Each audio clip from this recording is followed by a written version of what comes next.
Hello guys. तो आप लोगों ने लास्ट फ़ोटो क्या देखी? एक बूढ़े आदमी की फ़ोटो। तो आज हम इस वीडियो में यही डिस्कस करने जा रहे हैं कि एक ऑडियोलॉजिस्ट और स्पीच थेरेपिस्ट एक बूढ़े आदमी और औरत की किन समस्याओं के साथ डील कर सकता है। तो आज का टॉपिक ऑफ डिस्कशन है एजिंग। एजिंग का मतलब है बुढ़ापा। तो बुढ़ापा एक ऐसा फेज़ है जो धीरे धीरे आता रहता है और जिसको हम कभी भी रोक नहीं पाते, जो हर एक इंसान की लाइफ में कभी ना कभी आएगा ही आएगा। तो एजिंग के कारण क्वालिटी ऑफ लाइफ इंसान की ख़राब होती है। तो कुछ ऐसे चेंजेस हैं जो हम डिस्कस करने जा रहे हैं, जिसको ऑडियोलॉजिस्ट और स्पीच थेरेपिस्ट डील करता है। जैसे एक इंसान की लाइफ में ज़्यादातर टाइम बुढ़ापा आने से हियरिंग लॉस आता है, जिसको हम बोलते हैं प्रेसबाइक्यूसिस। तो हियरिंग लॉस को मैनेज करना या फिर हियरिंग लॉस को टेस्ट करके हियरिंग एड्स देने का काम होता है ऑडियोलॉजिस्ट का।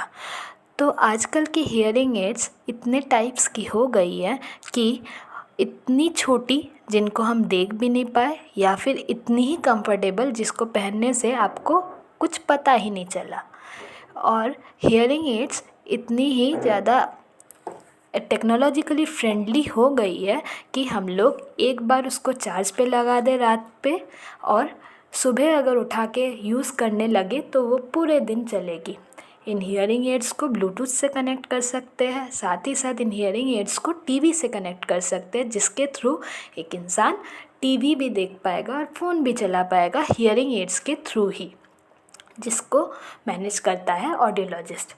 नेक्स्ट चेंज जो हम डिस्कस करने जा रहे हैं वो है स्पीच और वॉइस प्रॉब्लम।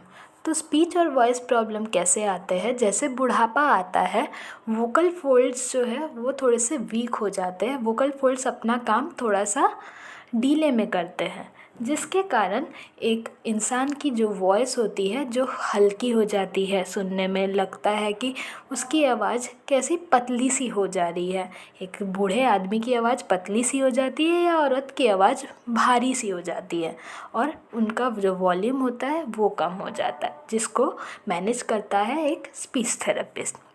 जैसे जब बुढ़ापा आता है, एक इंसान के दांत कम हो जाते हैं, डेंटिशन कम हो जाते हैं, साथ के साथ उसकी जो स्पीच की मसल्स है वो भी वीक हो जाते हैं, जिसके कारण एक इंसान को बोलने में दिक्कत आती है। वो जब बोलता है क्लियर नहीं समझ में आता है।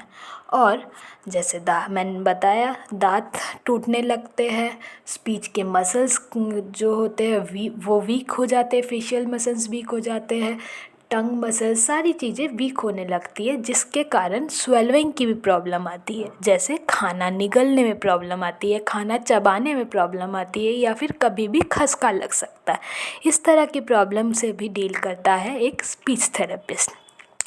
जैसे जैसे बुढ़ापा आता है, कई बार आप लोगों ने देखा होगा कि एक इंसान की मेमोरी की प्रॉब्लम आती है, मतलब वो चीज़ें भूलने लगता है। भूलने लगने से उसका एक डीमोटिवेशन उसको फील होने लगता है।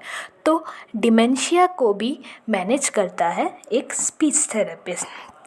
तो ओवरऑल अगर हम कहें तो एजिंग आने से प्रेसबाइफेजिया, प्रेसबाइक्यूसिस, प्रेसबाइफोनिया, इस तरह की जो चीज़ें आती हैं उसको एएसएलपी डील करता है, और एक पर्सन की क्वालिटी ऑफ लाइफ को ठीक करता है, ताकि एक इंसान बुढ़ापा आने पे भी अपनी लाइफ को अच्छे से जी पाए।